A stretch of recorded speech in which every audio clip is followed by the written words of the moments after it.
Arnold is the seventh prince of the Adrasia Empire, but he spends most of his time pretending to be an adventurer out in the country because he hates the prince life. But one day, he is suddenly called back by the family butler, Sebas, and informed that General Dominic has died. This immediately gets Arnold's attention, so he asks Sebas if he thinks this was an assassination. Sebas says he isn't sure since information on the matter is still scarce, but he does think someone orchestrated it since not much effort is being put into looking for the culprit. Arnold plans to head back to check things out for himself, but before that, he still has a quest to finish here. So he puts on his adventurer disguise and heads down to take out the Minotaur he was hunting.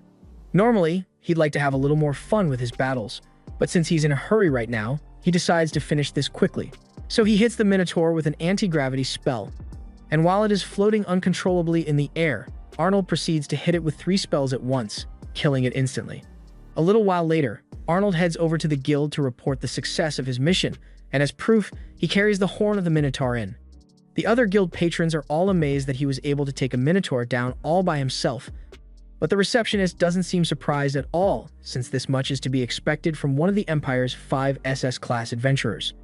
Arnold then drops a few gold coins on the counter and says he's buying a round of drinks for everyone there, including the receptionist, and in exchange, he'd like to be given top priority next time. There's a high difficulty quest available, a request which everyone is more than happy to accommodate. Once his business at the guild has been settled, Arnold heads into a dark alley, takes off his adventurer disguise, and then opens a portal so he can finally return to the capital to handle things over there. Once he's back, the first thing he does is meet with the 8th prince, his brother Leonard, to find out what's going on. He asks Leonard if it's true that Dominic is really dead, and Leonard confirms it. He feels guilty because the only reason Dominic died was because Dominic was on his side. Arnold asks if Leonard has any idea who could have been behind it, but Leonard says he isn't sure. In that case, Arnold asks him what he intends to do about it, and Leonard says he'd rather avoid fighting within the family, which is a response Arnold was expecting. But he tells Leonard that if he doesn't join the fight for the throne like the rest of their siblings, then he's going to be targeted by the others until they have wiped out his faction entirely. And that includes Arnold and their mother as well. Leonard understands Arnold's point, so he apologizes for being so indecisive until now and declares that he will officially join the fight for the throne. Arnold is glad to hear it and assures Leonard that he will help him every step along the way, and their first order of business will be to build themselves a strong fighting force, so no one can threaten Leonard's life. To that end, Arnold says he's going out to recruit allies, but he tells Leonard not to get his hopes up because almost all the powerful nobles are already allied with the other factions. Leonard says he understands and thanks Arnold for his help, but honestly, Leonard thinks Arnold would be a far better fit for an imperial candidate since he's much more capable than Leonard is. But Arnold shuts that idea down quickly, because all he wants is to live a quiet life and get married someday, and he can't do that if he's the emperor, so he needs Leonard to become the emperor instead. Later on, Arnold is talking with Sebas, and Sebas asks why he didn't inform Leonard that he is actually an SS rank adventurer, but Arnold says there's no way he could do that because ancient magic is forbidden among the members of the royal family, and Arnold's entire adventurer kit revolves around ancient magic. So if he were to reveal himself, it would only cause trouble for Leonard's faction. Even so, Sebas reminds Arnold that his adventurer persona is considered one of the most powerful people in the nation, so he's sure that having someone like that on his side would be advantageous to Leo, taboo or not, and Arnold is aware of that, but he still wants to leave it as a last resort. Besides, he would prefer it if people kept thinking he was nothing but an inept prince because it is easier to defeat an opponent who underestimates you. He asks Sebas if there are still any noble households that haven't sided with the other factions, and Sebas informs him that there is only one, the Kleinert family. Arnold is surprised to hear this since the Kleinerts are a rather big household, so he wonders why they haven't sided with any faction yet. He knows there must be some reason for it, so he asks Sebas if he knows any details, and Sebas informs him that their territory is currently suffering from an invasion of magical beasts, and they are nowhere near resolving the issue, so they haven't had time to get involved with the royal selection battle yet. Arnold thinks it would be a good idea if he went there in his adventurer outfit to take care of their problem and say Leonard was the one who sent him, so they will be in his debt. Sebas warns him that such a plan would risk the Kleinerts becoming wary of Leonard, because they may fear the fact that he has the capability of deploying an SS rank adventurer. But Arnold thinks an outcome like that would be perfect, because if people believe this faction has the backing of an SS rank adventurer, then the enemy will think twice before making any moves again. He just needs to be careful to make sure no one makes the connection between the adventurer, Silver, and him. He then puts on his adventuring outfit and prepares to pay the Duke of Kleinert a visit. But before he goes, Sebas warns him to be careful because the Kleinert's daughter is the Blau Mo, a person who received the blue gull from his father at one point. She is also extremely pretty, so Sebas warns Arnold not to fold under any circumstances if she tries to charm him. Arnold assures him that he doesn't need that kind of lecture from him, and he then teleports over to the Duke's mansion. But as he is about to head in, he is stopped at the front gate. The guard demands to know who he is, and Arnold explains that he is the SS rank adventurer, Silver. But the guard doesn't believe him because if an adventurer of such high rank were to come here, the guild would have mentioned it beforehand. Silver says he's here on orders from Prince Leonard, and he then reaches into his jacket and is about to pull out his guild card as proof of his identity. But the guard arrogantly stops him and tells him to get lost. For a moment, Silver begins thinking about possible ways to get around this idiot, and he tells him that refusing to let him in is an insult against both him and Prince Leonard. But just then, he notices the Duke's daughter looking at him through the window, and he realizes that she really is as beautiful as the rumors say, because one look at her, and he already feels like folding, even though they haven't said a word to each other yet. Silver decides to leave for now and teleports back to the castle, and Sebas is surprised to see that he returns so soon, but he explains that there has been a change of plans. So now, instead of Silver paying them a visit, it's going to be Arnold. And since that guard rudely refused to let Silver, and despite him being there to help, Arnold now has all the leverage he will need to force the Duke into a deal. It takes Arnold around 5 days to get to the Kleinert domain since he can't let people know he can teleport, and once he arrives, he immediately meets with the Duke. The Duke says it's nice to see Arnold again since the last time he saw him was when he was 10 years old, and he asks what brings him to his domain today. So Arnold says he's here to collect compensation. The Duke asks him what he's talking about, but Arnold yells and tells him not to play dumb because Prince Leo, out of the kindness of his heart, had heard about the beast invasion the Duke's territory had been suffering and decided to ask the adventurer Silver for help, yet the Duke disrespectfully sent him away.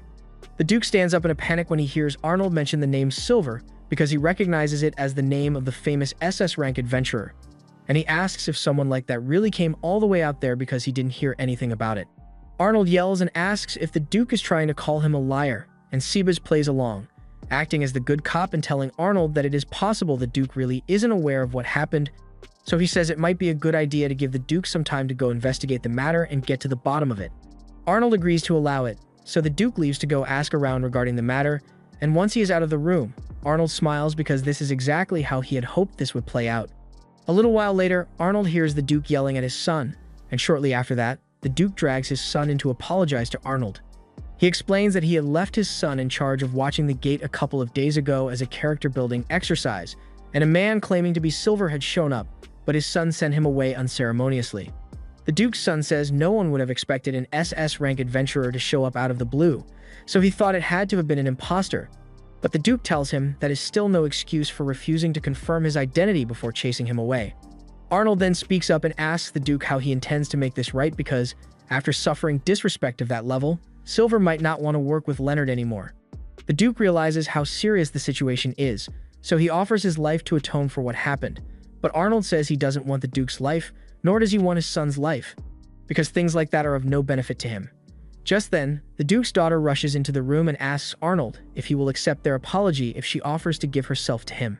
The Duke pleads with Arnold not to do anything to Finn because she doesn't know what she's talking about, but Finn tells everyone she happened to see Silver for a moment the day he came there, and she did nothing to prevent this situation, so she is just as guilty as everyone else.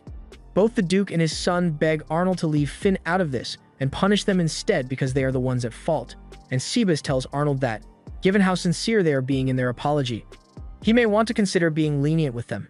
Arnold asks him what exactly they are supposed to do if Silver refuses to help them after what happened, but Sebas says Silver is a loyal man, so he surely wouldn't turn his back on Leonard over a minor issue like this. In addition, he's sure that Leonard himself would be more than willing to forgive the Duke and his family since it was an honest mistake. Arnold pretends to think things over and then tells the Duke to arrange for someone to find Silver so he can talk to him on their behalf. He and Finn end up going out to meet Silver, and to make this believable, Arnold creates a double Lelouch-style illusion to act as Silver while he is also present so Finn never suspects that he is actually the real Silver. He has Silver act disappointed and say that he only came there to help because Leonard asked him to, yet they disrespected him so blatantly. That said, he still has a duty to fulfill Leonard's request, so as long as Arnold manages to get the Duke to swear loyalty to Leonard in the royal selection, he is willing to save the territory. Arnold says he hasn't actually managed to get a promise from the Duke yet regarding that matter, but he's sure the Duke will be willing to offer his support if Silver helps. However, Silver says he's not ready to trust the Duke's word alone because he may betray them at any moment, so until he signs a binding contract, Silver won't be lifting a finger to help. Hearing that, Arnold lowers his head and pleads with Silver to save the territory first because more lives will be lost if they wait. And seeing Arnold plead on their territory's behalf really tugs at Finna's heartstrings and makes her believe Arnold is a truly caring man. At Arnold's insistence, Silver eventually agrees to take on the job and eliminate the monsters first, but he tells Finna that he's counting on her to convince the Duke's family to side with Leonard because he wouldn't be doing this otherwise. After that, Arnold and Finn are set to leave, but before Arnold gets in the carriage with Finn, Cebus tells him he's impressed by the fact that he was able to create a magical illusion to act as Silver because he has never seen anything like it before, and Arnold's acting back there was top-notch as well because he almost had Cebus believing the whole situation was real. A little while later, Arnold arrives at the portion of the domain where the slime infestation is strongest, and although each individual slime may not pose much of a threat, with this many of them in one place, it becomes really dangerous. An adventurer party consisting of 2 A ranks and 4 B ranks had already been sent out to help handle the situation, but they lack the firepower necessary to destroy the mother slime that is producing all these smaller slimes. Silver doesn't want to be rude, so he asks them if they are willing to step aside and let him handle this quest instead, and the leader of the party recognizes him as an SS rank adventurer, so he tells him to go right ahead since none of them are strong enough to do it. The leader feels a bit frustrated by how weak and powerless he was to fix the situation there, but Silver assures him that his presence wasn't useless because if he and his team hadn't been there, then the infestation would have spread far more than it already had. Silver turns toward the direction of the mother slime, raises his hand, and casts an ancient spell that destroys everything in that direction, including the mother slime. He then turns back to the party and tells them they can take credit for this if they want since he isn't really interested in the whole glory thing, and after that, he teleports back to his room. He then takes off his mask so he can finally relax. But unbeknownst to him, Finna had actually come to his room looking for him. So she sees him take his outfit off and realizes that he is Silver. Arnold demands to know what she's doing in here. So Finn apologizes and explains that she wanted to bring him some snacks earlier. But when she got here, the room was empty. So she let herself in and left the snacks on the table over there, which is when he teleported in. Arnold blames himself for being careless enough to leave his room door unlocked. But now that Finn has found out about his secret, he can't simply let her leave. Finna promises that she won't breathe a word about his secret identity to anyone else, but Arnold doesn't seem so convinced since Finna just said all that pretty loudly. Finna realizes what she just did and apologizes again, but Arnold isn't really worried about it since he already has soundproofing spells all over this room. Though, he is a little surprised by how calm Finn is being about this whole situation, and he asks her if she isn't worried he may try to silence her by force. However, the thought never even crossed Finna's mind since, from what she knows about Arnold, he would never do something like that. And if he did end up killing her, then that would mean it was absolutely necessary, so she'd be willing to accept it.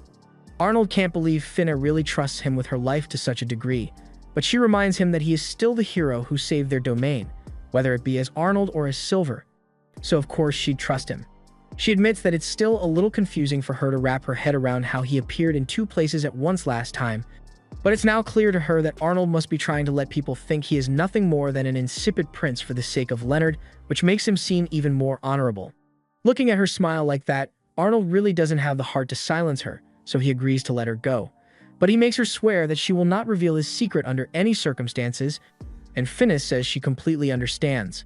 A little while later, the Duke has a meeting with the A-rank adventurers who have just returned after finishing off the rest of the slimes, and as a token of gratitude, he tells them he has prepared a little extra money in addition to the regular mission reward, but the adventurers politely turn him down because they don't think they deserve it. After all, they weren't the ones who solved the real problem, but they promise that if the Duke ever needs help again, they will make sure they are strong enough to handle it with their own 2 hands. After that, the adventurers leave, and the Duke turns to Arnold to thank him for saving his territory, and as promised, he swears to do everything in his power to make sure Leonard becomes the next king. Arnold is glad to have the Kleinerts on their side since this means Leonard can finally be counted as a 4th force in the succession battle, and while they are on the topic of the succession, the Duke mentions that Finny had asked him to send her with Arnold to act as their ambassador. Arnold is shocked to hear that, and the Duke admits that he was shocked as well when she suggested it. But he can't say no to his little girl, so if she really wants to go, then he won't stop her. Arnold initially tries to reject the offer since he gets the feeling that things will become complicated with Finn around, but the Duke insists. So later that day, Arnold and Finn set off to return to the castle together. Along the way, Finny gets the feeling that Arnold is upset about something, but he clarifies that he's more exasperated than upset because he wasn't expecting her to come with him. He reminds Finn that royal succession disputes have become absolute bloodbaths multiple times in history, and getting personally involved will put her in danger. But Finn was already aware of that, and she says she simply wants to be of service to Arnold in any way she can, so she can repay her debt to him. And besides, she figured he'd be able to rest much easier if she was close by so he could make sure she wasn't revealing his secret. 5 days later, they finally arrive at the castle, and once they get there, Arnold debriefs Leonard on everything that went down since Leo had no idea Arnold was doing any of that. Arnold also chooses to maintain the lie that he and Silver are two separate people, even going as far as to question Silver's motives for cooperating with them when Leo mentions that it's cool that Arnold knows how to get in touch with an SS rank adventurer. He says this so Leo wouldn't become too dependent on the power of Silver, and Leo more or less understands the point Arnold is trying to make. But he has no doubt that Silver must be a good person if he saved the Kleinert territory. Speaking of the Kleinerts, Leo recalls Arnold mentioning that he came back with an ambassador from their family, so he asks who it is, and just then, Finna walks in to introduce herself. Leo recognizes her as the Blau Mo and says he's happy to have her on his side, but getting right down to business, Leo asks how Arnold plans to incorporate Finn into their plans. Arnold says he'd like to leverage Finna's beauty and charisma by having her take the lead in most of their negotiations, which Finn is more than happy to do, and additionally, he wants her to move in and out of the castle a lot so people will see her coming in and acknowledge that the Kleinerts are indeed supporting Leo's faction. Arnold then asks Leo if he has any ideas for other people who could become their allies, but he says there aren't many options since all the strong ones have already joined the other three. Speaking of the other three, Finn admits that she's not well versed in the affairs of the royal family, so she's hoping they can catch her up on who Leo's three rivals are. Leo is surprised that Arnold hadn't explained the situation to her on the ride here, but Arnold says Finn wore him out by asking tons of irrelevant questions, so he never got the chance. Finn apologizes for being such a nuisance, but Leo comments that Arnold must really like her because normally he wouldn't bother responding to questions he deems irrelevant, and hearing that makes her feel a lot better. However, Arnold says she just kept talking even when he tried to ignore her. Anyway, as far as the opposing royal candidates go, there's the second prince Eric Rex, and not only does he control a large portion of the Empire's bureaucracy, he is also known as a brilliant mind throughout the kingdom. Next, there's the third prince, Gordon Rex, and he's currently the most powerful force in the military. And finally, there's Xandra Rex, who is gifted in magic and widely acknowledged by mages all across the Empire. All three were already influential to begin with, but they've been expanding their influence even more in pursuit of the throne, and most nobles have already chosen to support one of those three. The succession dispute has been going on for 3 years now, and it started right after their eldest brother, Wilhelm, died in battle. If he hadn't died, then this entire succession battle would never have happened, but with Wilhelm gone, they need Leo to become king since it's the only way they are going to survive. Just then, Leo's maid, Marie, comes in holding a letter, and after she hands it to Leo, his expression turns grim because it's the response letters from all the nobles he sent proposals to, and pretty much all of them turned him down in favor of one of his siblings, mostly because of money. Unfortunately, Leo simply doesn't have the finances to compete with the kind of money his siblings are offering, so there's nothing he can do. Arnold sighs in frustration because this means they have a lot of work ahead of them if they want to catch up to the others, but Leo tells him not to give up hope because they've at least got the prestigious Kleinert family on their side, and the famous Lady Finn is here to help as well, and she promises to work as hard as possible. But 2 days later, she's already asking Arnold to take a day off with her. She says she'd like to take a look around the royal capital with him since she's new here, but Arnold rejects the idea since she'd draw too much attention if she went around town, and she's probably got a lot of work to do anyway. However, Finn informs him that she hasn't actually received any invitations lately, so she doesn't have any work to do. She also points out that she won't draw any attention if she wears a disguise, but the disguise she had in mind turns out to be a pair of glasses, which really isn't going to do much to conceal her identity. Arnold can see that Finny really wants to go on a tour, so he says he will consider it if she puts a little more effort into her disguise, and Finny is happy to hear that, so she leaves and comes back wearing a cloak, and that's good enough for Arnold, so the two head into town. As they are walking through the streets, Finn asks Arnold all sorts of questions about the shops and stalls nearby, and while they are sitting down for a lunch break, Arnold directs Finna's attention to a tall building nearby and informs her that it's the training ground for the soldiers, and she's amazed because she has never seen anything like it before. She's also really enjoying the sandwich Arnold bought for her since she has never had this kind of cheese before, and she asks what it's made from. So Arnold tells her it was made from Minotaur milk. Finna freezes up for a second after hearing that, but Arnold laughs and tells her he just said that to mess with her because the cheese is actually made from goat's milk.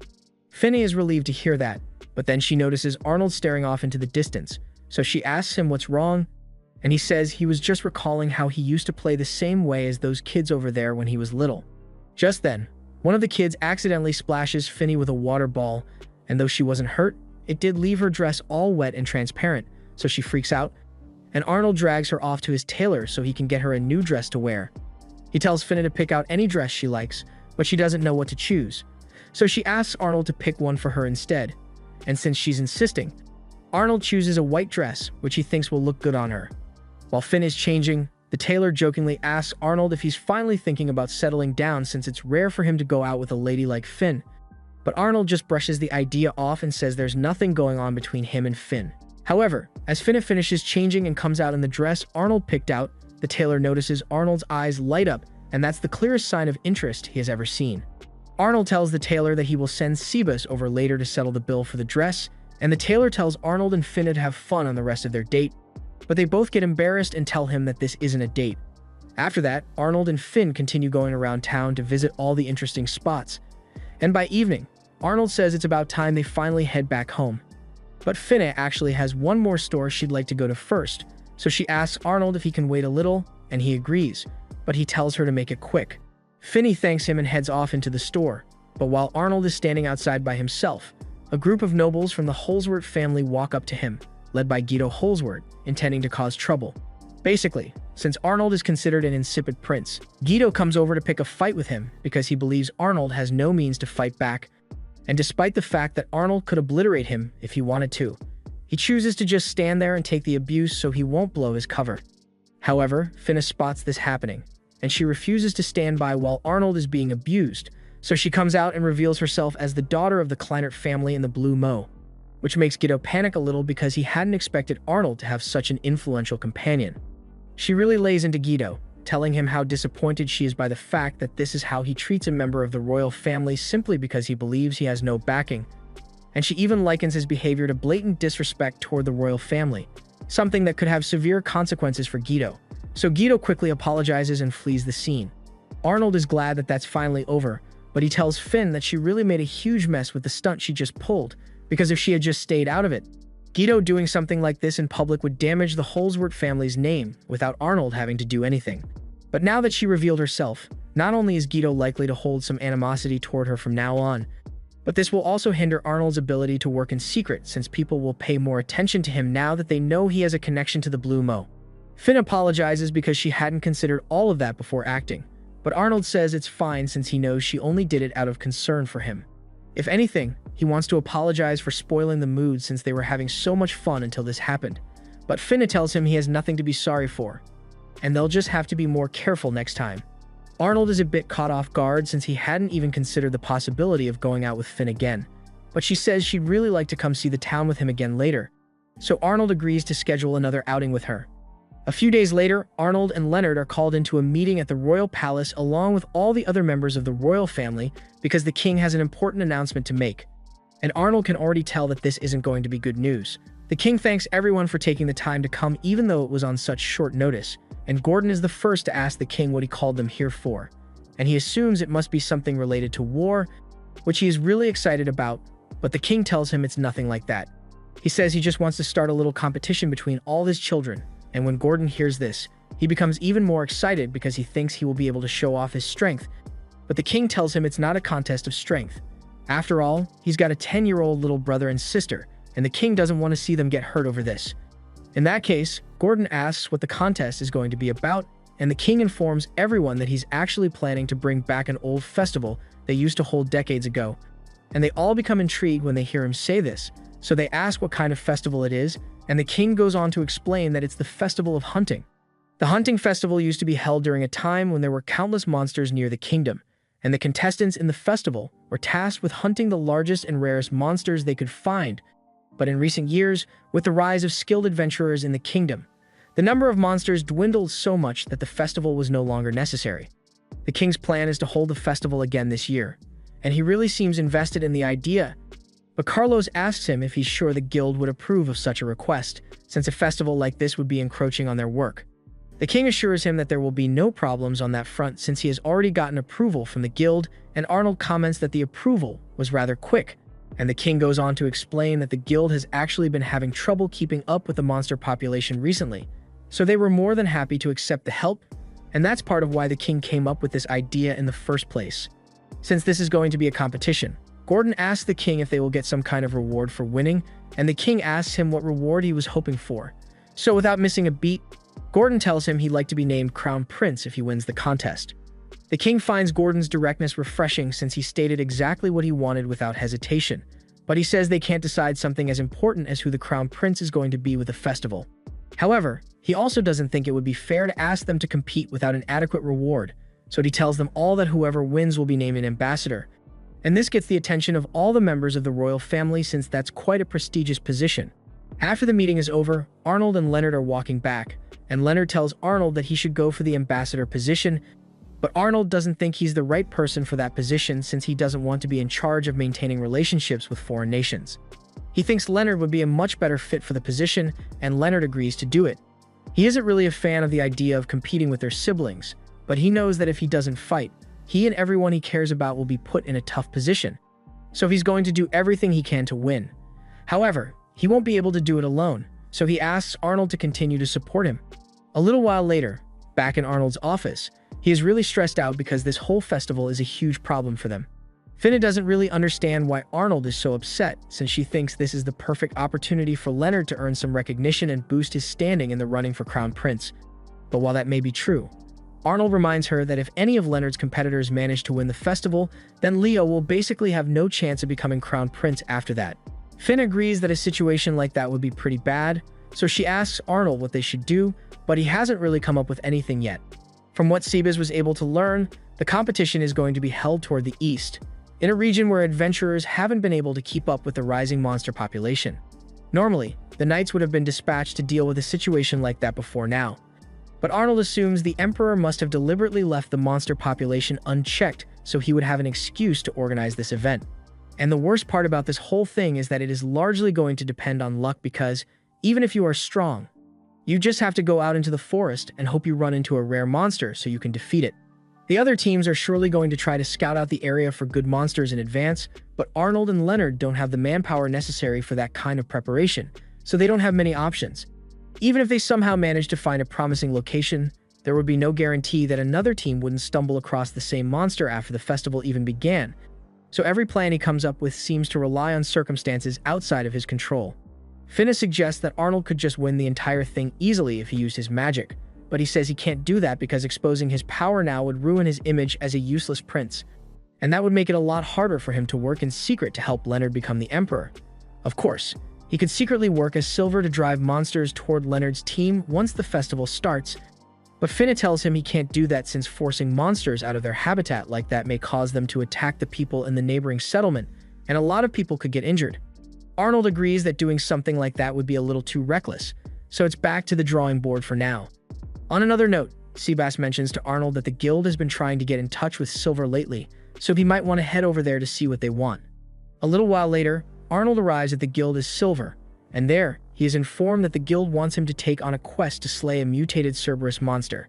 The receptionist explains that it is a AAA rank monster, and it has already defeated many experienced parties who were sent out to deal with it before. They can't afford to let it continue wandering around because it's only a matter of time before it causes a disaster. And Silver is the only one in the kingdom right now who can handle a threat like that since he is double S rank. Since the situation is so dire, Silver agrees to take on the job, but he is a little frustrated that something like this happened when he's already so busy planning for the festival competition. A little while later, Silver heads to the area where the monster was last spotted, and as the Cerberus notices him, it immediately launches a blast at him. But Silver is easily able to dodge. He can understand why normal adventurers would struggle against a monster like this because its power is no joke, but to someone like him, it's not that big of a deal. Silver then casually casts a few fireballs at it, but it looks like he underestimated how tough the Cerberus's body was because it remained standing despite his attack. Silver doesn't want to spend too much time on this fight, so he decides to kick things up a notch and casts 3 incineration beams right on top of the Cerberus, and as he does so, it is reduced to ash, with the only thing left being one of its claws. Silver then picks up the claw to take back to the guild as proof that he has completed the mission.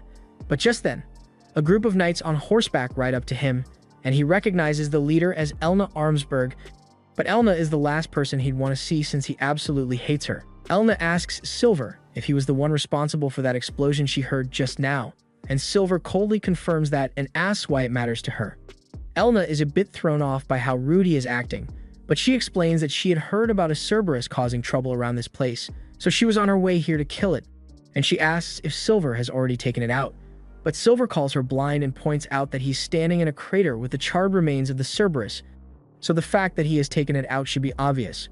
Elna takes offense to Silver's remarks, so she brings up the fact that Silver has recently earned himself the title of the Protector of the Empire, and she says that can be seen as a challenge to the Armsburg family, trying to scare him into apologizing. But Silver simply responds by telling her that people started calling him that on their own, and he doesn't care for such a useless title anyway.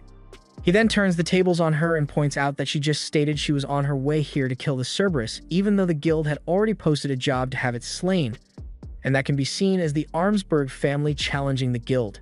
Elna freezes up for a second and says she wasn't trying to encroach on the guild and that she was just worried about the people who live in this area, but her vice captain stops her from saying anything more since she'd be in the wrong regardless of her reason.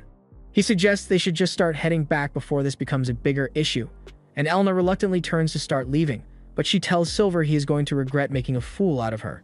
After Elna and her knights are gone, Arnold begins celebrating because he has known Elna ever since he was a kid, and this is the first time he has ever managed to win an argument against her. Although, he realizes he may have gotten a little carried away because he inadvertently made her dislike Silver. Arnold then returns to his office to continue planning for the festival, but his encounter with Elna has made him really worried. The king said that, to keep things fair, he would be personally dispatching knight regiments to each of his children for them to use to defeat whatever beast they find, and the fact that Elna was in the area might mean she was assigned to him, but he refuses to believe it. Sebas doesn't understand why Arnold is so against having Elna on his team since she's a well-known prodigy. She entered the knight regiment at only 11 and managed to move up all the way to the position of commander by the time she turned 14. And sure, Arnold acknowledges that she's very talented, but he absolutely hates her personality. He recalls that one time, when they were kids, she stepped in to save him while he was being bullied, but after the bullies were gone, she started yelling at him, calling Arnold a wimp, and then she beat him up under the guise of training him. He has absolutely hated being around Elna ever since, but as luck would have it, Elna is indeed the knight who was assigned to help Arnold, so he's going to be stuck with her just like old times. Elna isn't exactly a bad person, and she really does care about Arnold, which is why she became really concerned about him when she found out that he was being called a useless prince.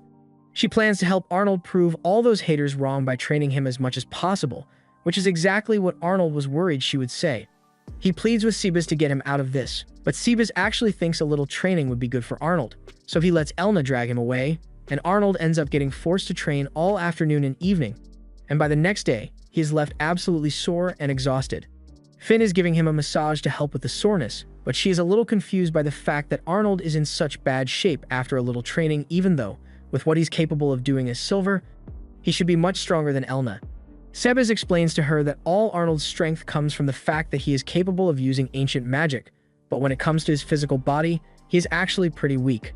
He usually uses ancient magic to make up for his weaknesses since he has never been great at other fields, but he couldn't do that with Elna without blowing his secret identity, which is how he ended up in such bad shape.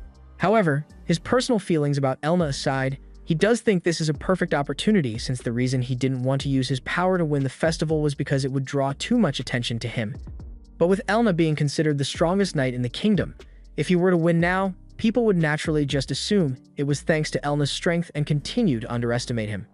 So he's now free to use his powers to win. Later that night, Arnold heads out and uses his magic to open a door to his secret room in the mansion, and this is where he hides all his ancient magic research material. He asks Gramps if he never gets tired of researching ancient magic. The tiny man is Gustav, Arnold's great-great-grandfather, And the reason he's stuck like this is because he got his body stolen by a demon centuries ago and had his soul trapped in this book as a result. The demon went on to use Gustav's body to make a mess of the royal capital, and since no one ever realized it was a demon's doing, they all assumed it was caused by ancient magic, and from then on, all royals were forbidden from using ancient magic. That's why Arnold was forced to hide the fact that he uses ancient magic in the first place, but Gustav tells him to look on the bright side, because if Gustav hadn't been sealed in this book, Arnold never would have met him and never would have gotten the chance to learn ancient magic from him.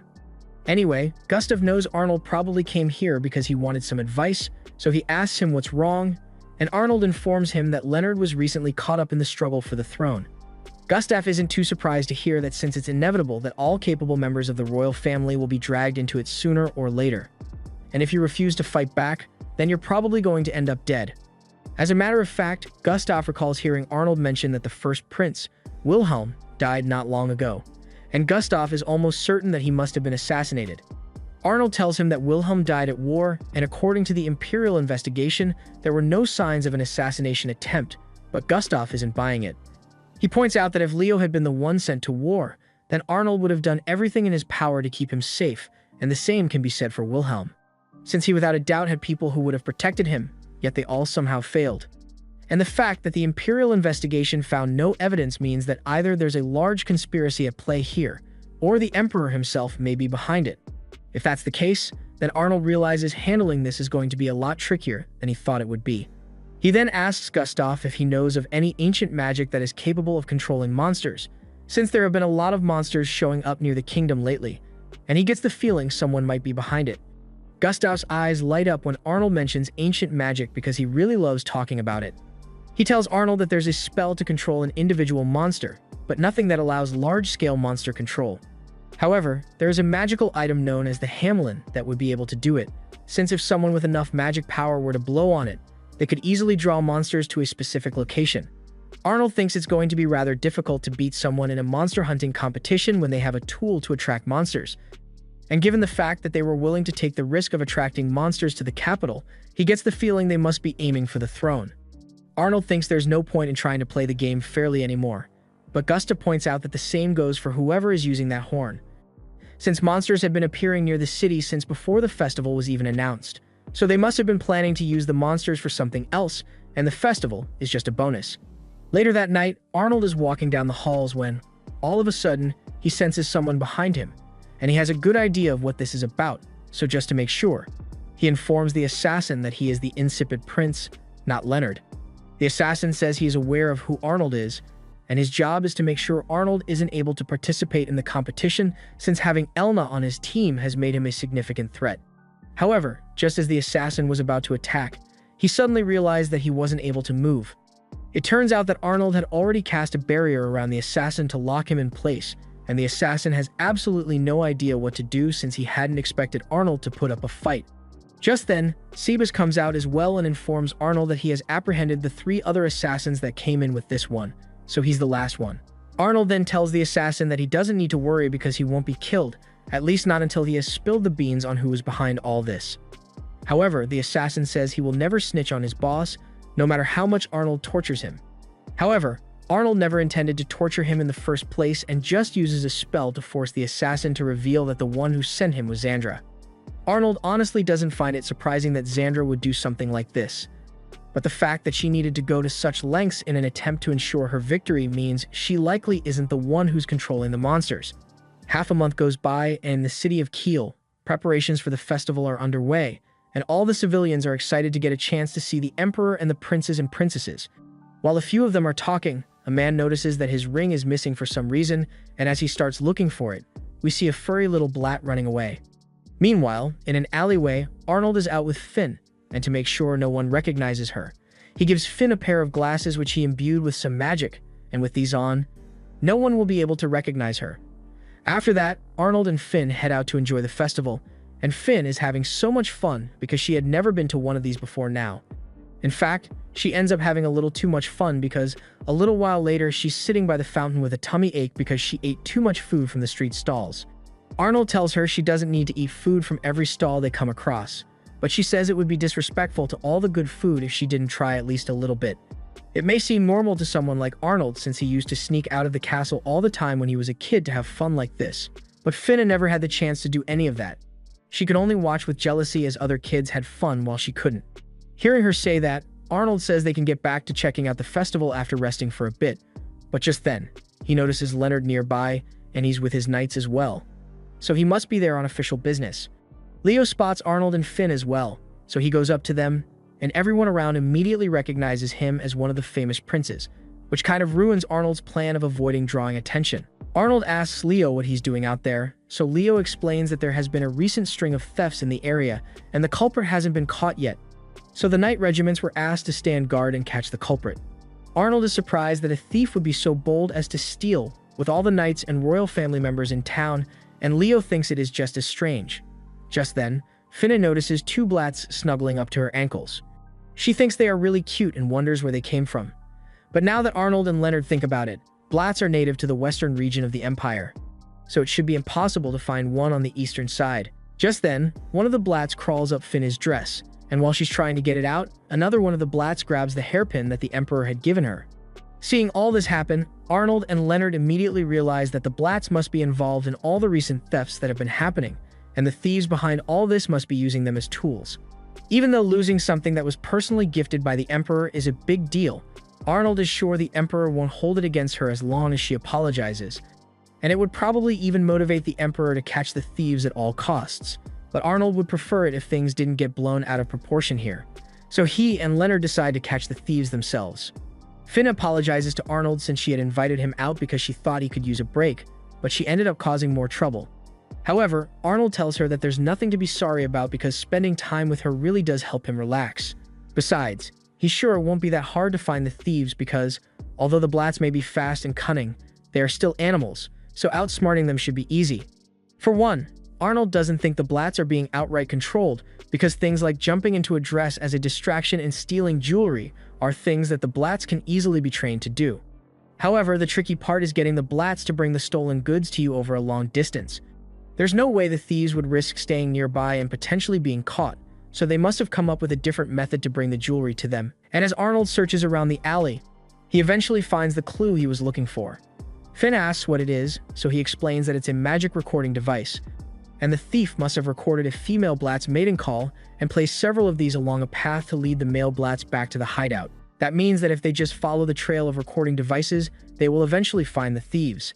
After searching for a while, Arnold and Finn eventually spot a blat running into a house, and that must mean the house is where all the thieves are gathered, so all that's left now is to get them arrested.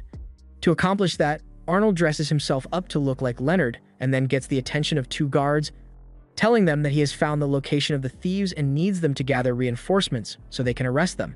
Finn asks why Arnold dressed up as Leonard to report the thieves, since now people will believe it was Leonard who caught them, but that's exactly what Arnold wanted.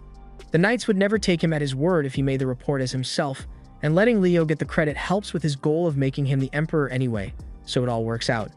After that, all the thieves are arrested, and Arnold takes Finn inside to get her hairpin back. They quickly find it among the recovered jewelry, but the guards tell Arnold, who is still pretending to be Leonard, that he isn't supposed to touch those since the investigators need to take inventory of everything first. However, Arnold just has Finn take off her glasses to reveal that she's the Blau Mo, and he explains that it would be a pretty big scandal if it was discovered that the hairpin personally gifted to Finn had been stolen, and the knights would probably get in a lot of trouble for failing to stop the thieves before that happened, so it'd be in their best interests to pretend they didn't see anything. The knights understand, so they promise to keep it a secret. After that, Arnold and Finn leave, and Arnold is pretty satisfied with how that played out since it will boost Leonard's reputation by quite a bit. But even if the people don't know how much Arnold is doing for them, Finn says she will never forget. In fact, she promises to write a book about all the great things Arnold has done so the entire kingdom will know how talented he is someday. And Arnold is trying to convince her that there's no need to do all that. Just then, he notices Elna nearby arguing with two guys who got into a street fight, and he doesn't want anything to do with her right now, so he leads Finn away and asks if she'd like to continue checking out the shops, since he's sure all that walking must have made her hungry again. Finn agrees, but a few minutes later, she's back to being full because she overate again. On the day the festival is about to begin, all the royals are given special bracelets that are designed to keep track of their location at all times and prevent any cheating. According to the rules, all contestants must stay within 1 kilometer of their regiment captain at all times, and if you end up going out of range, then the bracelet will snap, and you will be disqualified.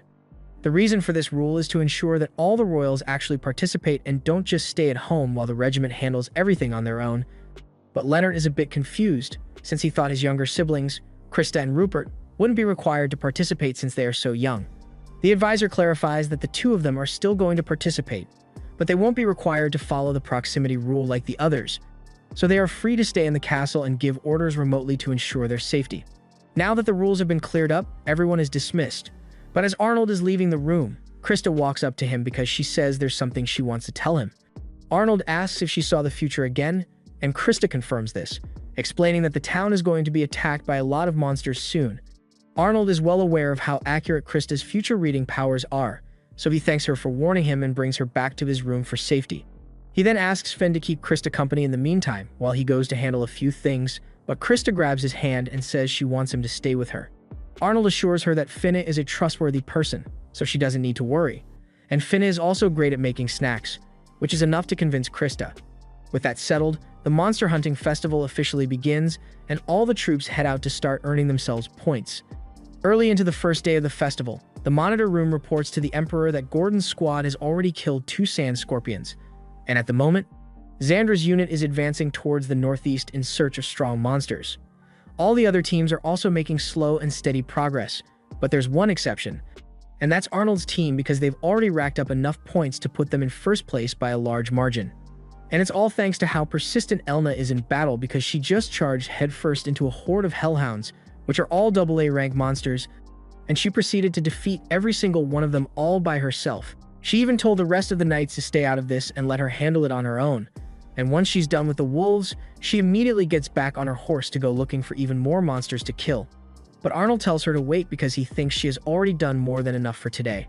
He tells her they should head to a nearby town and rest for now since the festival lasts for 3 days, so there's no need to be in such a rush to earn points right now, especially since they are already in the lead.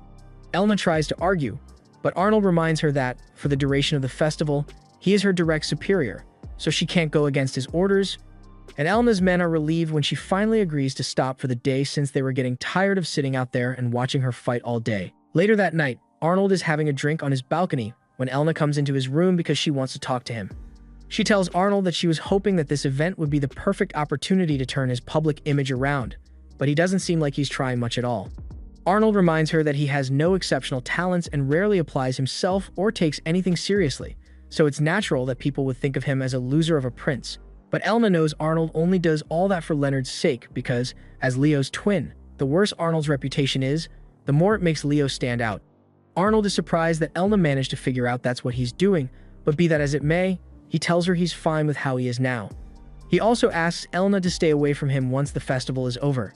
Elna thinks Arnold is just saying that because he doesn't like her, but he then informs her that someone attempted to assassinate him recently, and the reason was because when Elna was assigned to his team, she made him a real contender for the #1 spot, which was enough of a threat to his siblings that they wanted to do anything necessary to get rid of him.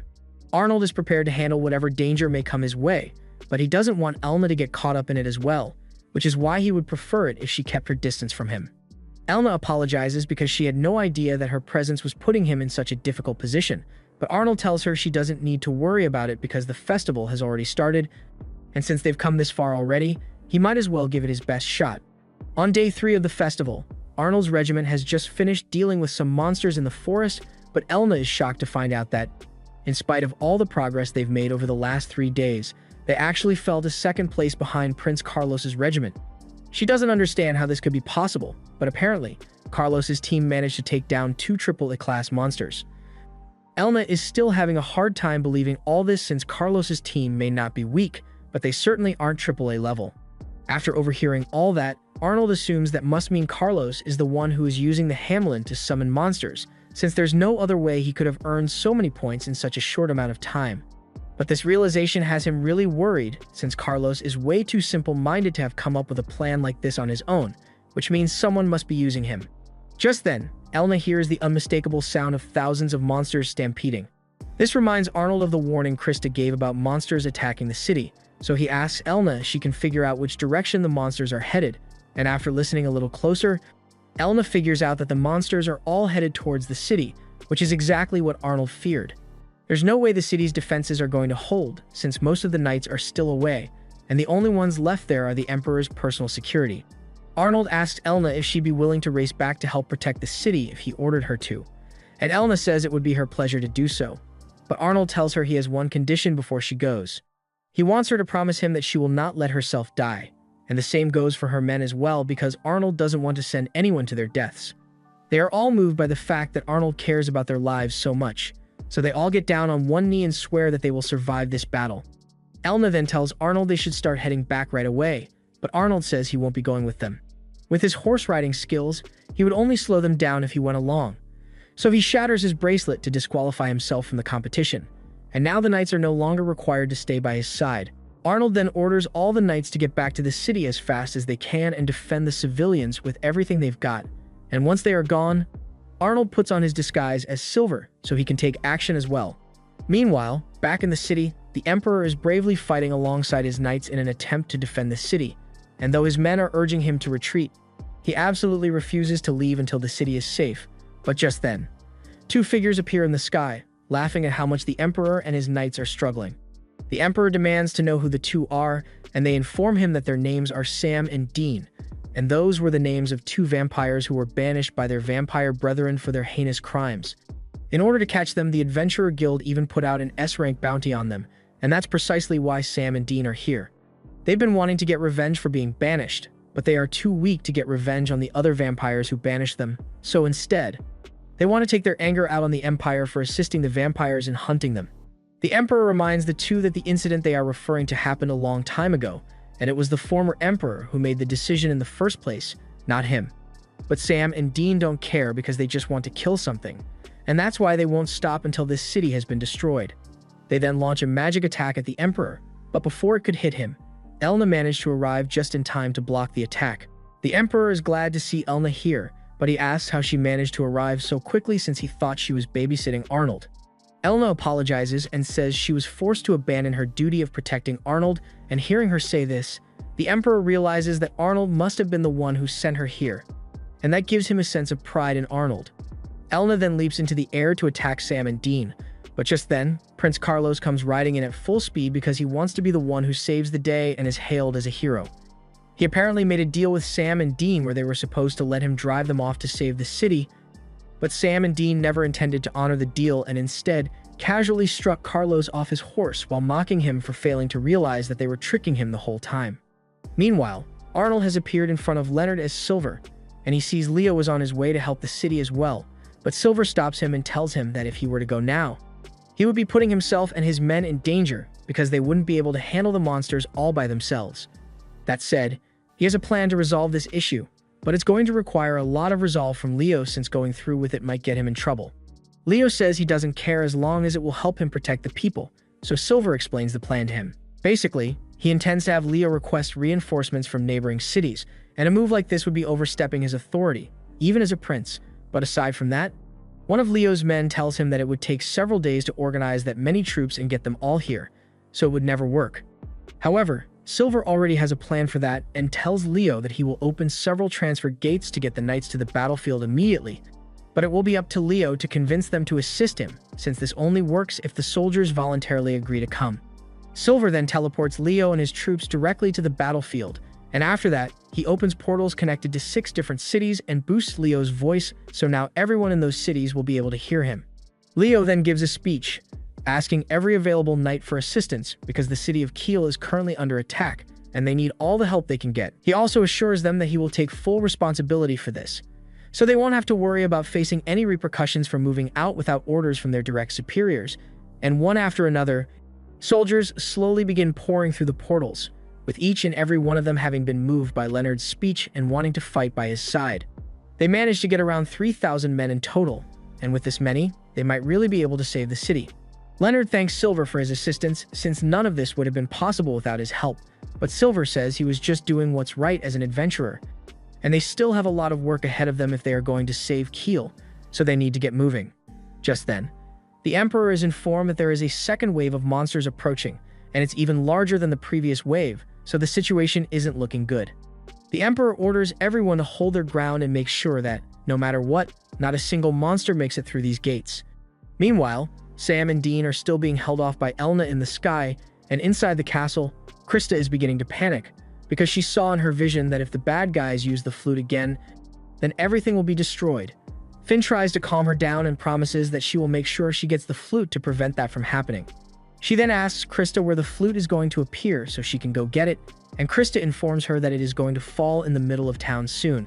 In the middle of their fight with Elna, Sam and Dean decide to try attracting more monsters to distract Elna while they carry out their plan, but just as they were about to blow on the flute again, Elna spots it, and though she has no idea what the flute does, she's sure it must be bad news, so she knocks it out of their hands.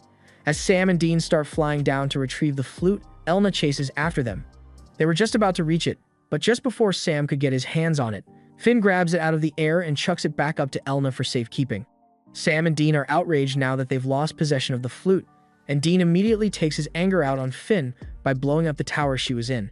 This sends Finna plummeting to the ground, so Elna tries to fly down to save her, but Sam gets in her way, and Dean fires another shot at Finna to make sure she doesn't survive. Finna fully understands just how cooked she is, so in her final moments, she asks Elna to make sure she saves the city.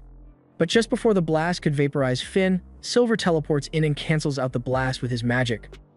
Finna is so relieved that Arnold came to save her, and he tells her what she did was reckless, because she very well could have died just now. But he also commends her for her bravery because, thanks to her, the city hasn't been destroyed yet. He then flies into the air to face Sam and Dean alongside Elna, and tells them that their plot has come to an end. Sam and Dean say it isn't over yet, because even if they don't have the flute anymore, there are still a lot of monsters here, so if they defeat Elna and Silver, then they win. Elna asks them how they intend to do that when they could barely handle her in a 2v1, so now that it's a fair battle, they stand no chance. Just then, Silver interrupts Elna and tells her that he actually intends to fight the two of them alone, and he wants her to go help the others fight off the monsters. But Elna immediately refuses because Sam and Dean insulted someone close to her, so she wants to personally make them suffer for it. Sam and Dean still haven't realized just how bad of a matchup this is for them. So they jokingly point to the Emperor currently fighting monsters and ask Silver if he's sure he doesn't want to go save the Emperor while he still can. However, Silver tells them that he has no intention of protecting the Emperor himself. After all, there are countless nobles and knights whose job it is to protect the nation, so he wouldn't want to steal their thunder. Just then, Prince Leonard and the rest of the troops finally arrive on the battlefield, and the troops that were already defending the city are surprised to see Leo because they don't know how he managed to gather that many soldiers. But all the same, they are glad to see him because with reinforcements like this, they are guaranteed to win. Since the situation down on the ground looks like it will work out, Silver agrees to let Elna fight with him, so they agree that Elna will take care of Sam, and Silver will take care of Dean. Sam is offended that Elna thinks she's a match for him, so he charges right at her, and at the same time, Dean launches several magic attacks at Silver, but Silver is having a hard time defending himself for some reason. Dean takes advantage of this opening and knocks Silver to the ground, and Elna doesn't understand why Silver is getting his ass beat by someone as weak as Dean since an SS rank adventurer should be able to handle him no problem. Silver really didn't think he'd be getting yelled at by his own teammate, but the reason he was having such a hard time fighting earlier was because his mind was a little preoccupied with something more important, but thankfully, he's finally done. Silver then activates the wide-scale healing barrier he was crafting in his mind, and within moments, every human within the barrier's range is healed of their injuries. But that's not all Arnold was working on, because he also created a second curse barrier to bind Sam and Dean in place. Arnold knows neither of them has what it takes to break free from those chains because the curse barrier gradually weakens anyone who is bound, and its effects extend to all monsters within range as well. Elna suddenly yells for Silver to help her because the chains are coming after her as well, so Silver snaps his fingers and dispels the chains chasing Elna. Elna demands to know why Silver would make his spell target her as well, but he says he didn't do that intentionally. The spell simply targets anyone who views him as an enemy, so it's Elna's own fault for holding a grudge against him for what happened last time. Silver then turns towards Sam and Dean and asks them if they have any last words because it's time for them to face their punishment, and they both realize they are screwed in this situation. They start begging for their lives and tell Silver they never did anything to him personally, so he has no reason to kill them. However, with the state the two of them have left this town in, Silver can think of several reasons to kill them off the top of his head. After all, as an adventurer, it's his duty to protect the people of this nation from monsters like them.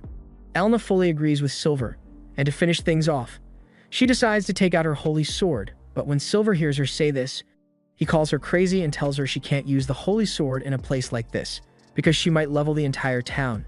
Elna assures him that it won't be a problem since she knows how to regulate the output of the sword, and even if something does go wrong, she's sure Silver will be able to handle it. Besides, there's a third wave of monsters on their way here right now, so if she wants to deal with those, she doesn't really have much of a choice. Elna then begins the chant to summon the holy sword, or Aurora, the sacred weapon said to have slain the demon lord. And now that it has been summoned, Elna tells Sam and Dean it's over for them. Silver also wants in on the action, so he tells Elna he will take Dean out, and she can have Sam, which sounds fair enough to her. So both she and Silver begin charging up devastating attacks. They warn everyone on the ground to retreat while they are still charging up their attacks, because they can't guarantee their safety. And as Leo and the Emperor see the two giant energy spheres in the sky, they order everyone to fall back immediately. Once the battlefield is clear of all allies, both Silver and Elna unleash the full might of their attacks, vaporizing both Sam and Dean along with all the monsters that were still alive and a large chunk of the land as well. Once it is all said and done, they return to the ground, and Leo thanks Silver for coming to help and tells him he will be sure to repay the favor in the future. Silver tells him there's no need for that since he was just doing what needed to be done, and he's about to leave, but before he can do so, Elna asks him to wait. Silver asks her what she wants in an annoyed tone because he assumes she wants to complain about something, but while Elna does have a lot she wants to complain about, she actually wanted to thank Silver for his help, especially for saving Finn, because she's a dear friend of her childhood friend. Silver comments that he didn't think Elna would care so much about the insipid prince, but the second those words leave his mouth, Elna raises her sword to him and demands that Silver take it back because she won't stand for anyone calling Arnold insipid. Silver apologizes and tells her he didn't mean anything by it, and it's good that she wants to look out for her friend's image, but he says Arnold must really have a hard time dealing with someone as hard-headed as her. He then teleports away before Elna could get the chance to argue. Later on, the Emperor summons all the royal family members to his throne room because he has something very important to discuss with them. He makes it clear that they are not allowed to speak of what he's about to tell them outside this room, and once everyone agrees, the king informs them that after investigating, it was discovered that Prince Carlos was involved with the vampires that attacked the city. All the others are shocked to learn that Carlos would betray the kingdom, but the Emperor clarifies that it's more accurate to say Carlos was manipulated into it. He was given the magic flute by the vampires to ensure and used it to summon monsters to help him win the festival, and his original deal was that Sam and Dean would retreat once he arrived in exchange for him getting rid of the bounties on their heads. But all the same, it doesn't change the fact that he put the Empire in danger for his own personal gain, so a punishment is in order. The others all ask the Emperor to show mercy on Carlos because as foolish as he may be, he is still their brother, but Leonard is having none of that and suggests that Carlos should be beheaded for his crimes. After all, quite a few knights ended up dying in that battle, so how could he ever face them if he overlooked the culprit of the crimes simply because he's his brother? The Emperor tells him the knights won't know about this, but Leo still thinks it's wrong because it sets a bad precedent. The Emperor understands why Leo feels that way, but he can't bring himself to have his own son beheaded, so he decides to spare Carlos's life. But that doesn't mean he's going to ignore what Leo said, so he asks Leo to step forward and proceeds to award him with the title of ambassador. Gordon can't believe the Emperor really awarded Leo with the title just like that, but the Emperor thinks this is perfectly fair since even though Carlos was in first place, he has obviously been disqualified, and though Arnold was in second place, he was disqualified as well for having his bracelet broken. Leonard and Gordon were both tied for third place, but considering the fact that Leonard helped save the city, the Emperor thinks it would be more fitting for Leo to receive it, and Gordon can't really argue with that. Leo then tells the Emperor that he has one request he'd like to ask for, and he says he wants all the knights who answered his call to be rewarded for their bravery.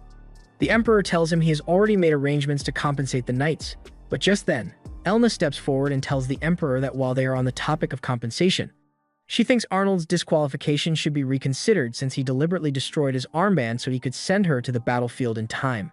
The Emperor does admit that if Arnold had intentionally destroyed his armband for the sake of the city, then it would be cause to reconsider his disqualification and maybe award him the title of ambassador instead. But Arnold insists that it was nothing more than an accident, so according to the rules, his disqualification stands. That said, the Emperor is well aware that Arnold is lying about the armband thing being an accident, so he says that since that accident led to Elna being able to make it to the city in time, he deserves a reward as well. So from today, the Emperor declares that Arnold will be deputy ambassador and serve under Leonard. Arnold is shocked to hear this because he didn't expect to receive such an important title, and he tries to talk his way out of it by claiming he is too incompetent to handle such an important role.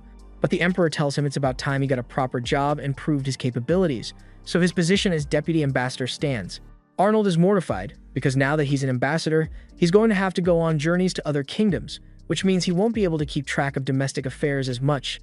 And there's still no telling whether the vampires were working for someone who might try something later, so that's another thing he has to worry about. A few months later, Arnold and Leo go to visit their mother, the sixth wife of the Emperor, and she's glad to see them because it has been a while since their last visit.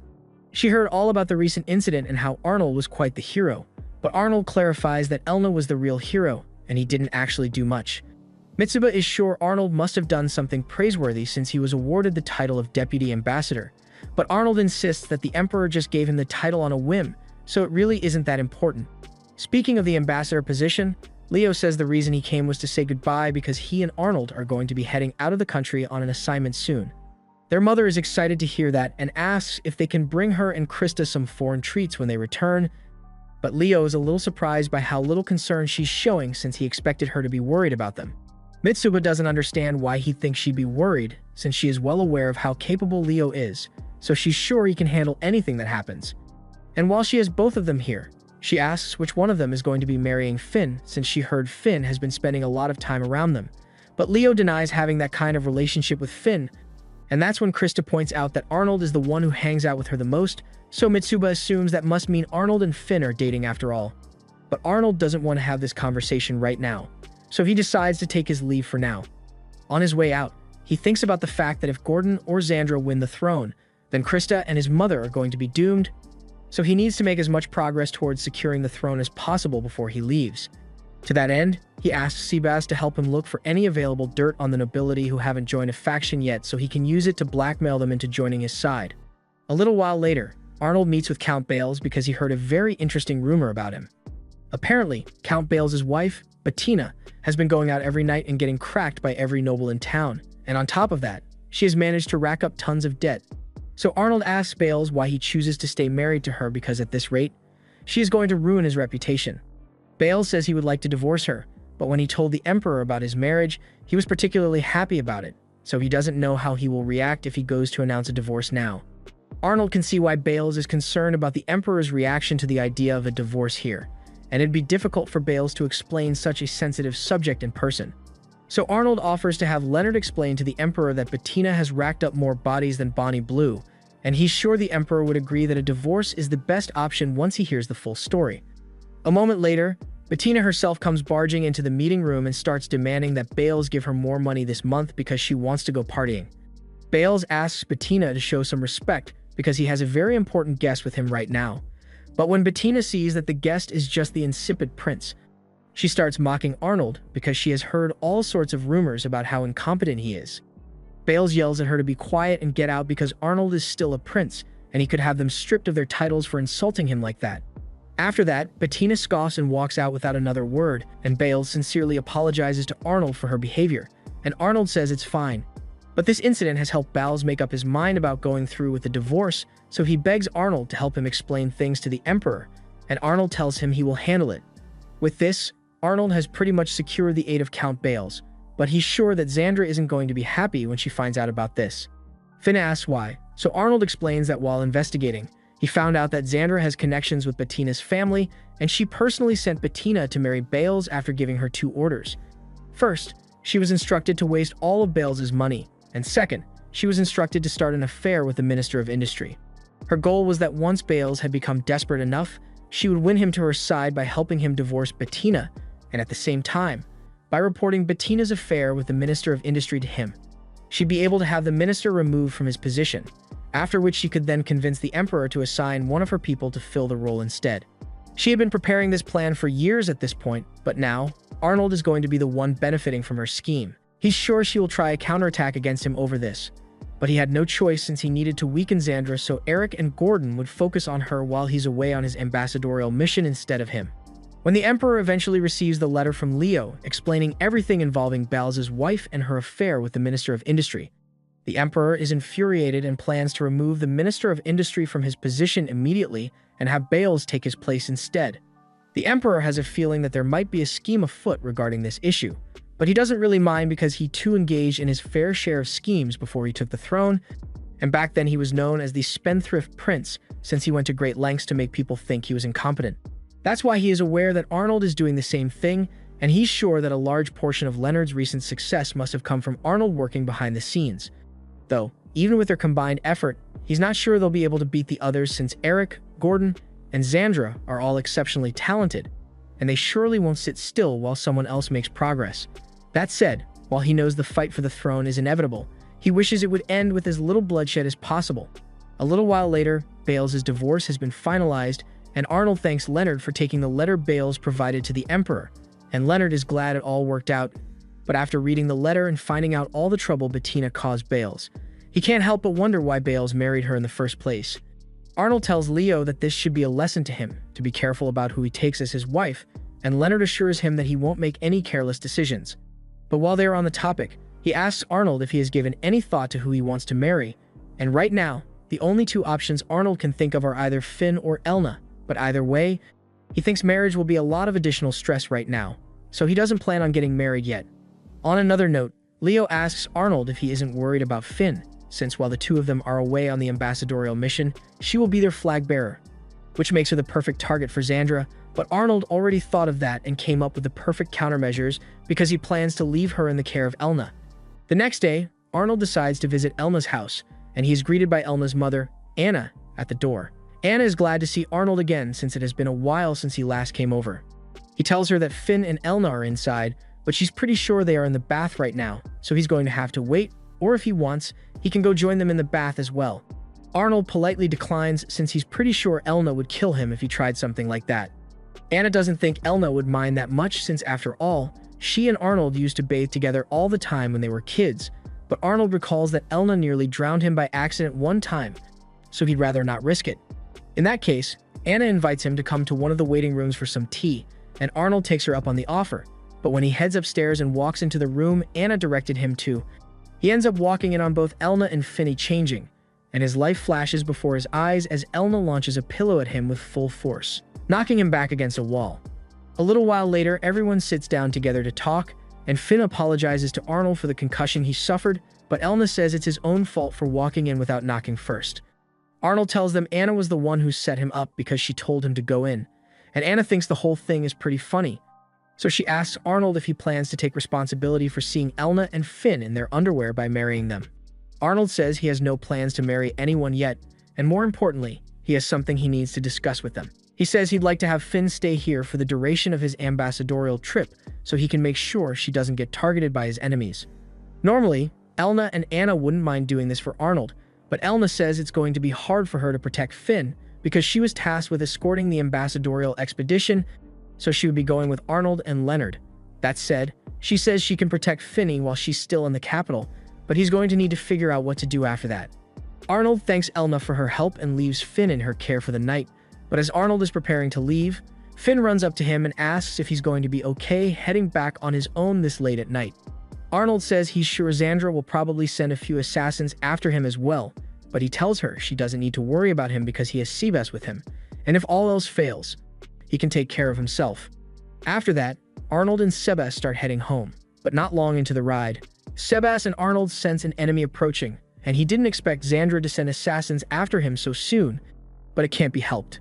Sebas offers to go handle them for Arnold and leaps out of the carriage, but once he is gone, a fireball lands right in front of the carriage, stopping it in its tracks, and Arnold realizes that the other assassins must have been decoys to lure Sebas away from him.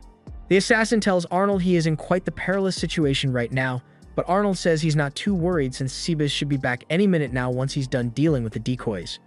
The assassin is well aware of how skilled Sebastian the Reaper is, but he says that even he won't be able to make it back in time when dealing with 12 other assassins at once. The assassin then tells Arnold that he doesn't intend to kill him, and he's just going to bring Arnold back with him to Xandra. But Arnold knows Xandra has a habit of torturing people, so he'd rather not go. The assassin launches an attack at Arnold, and he's about to defend himself, but just then, a girl jumps out from the bushes and blocks the attack with her dagger. Arnold recognizes her as one of the adventurers he ran into at Silver a while back, and she says she saw what was happening and couldn't bring herself to just sit by and watch someone get killed right in front of her.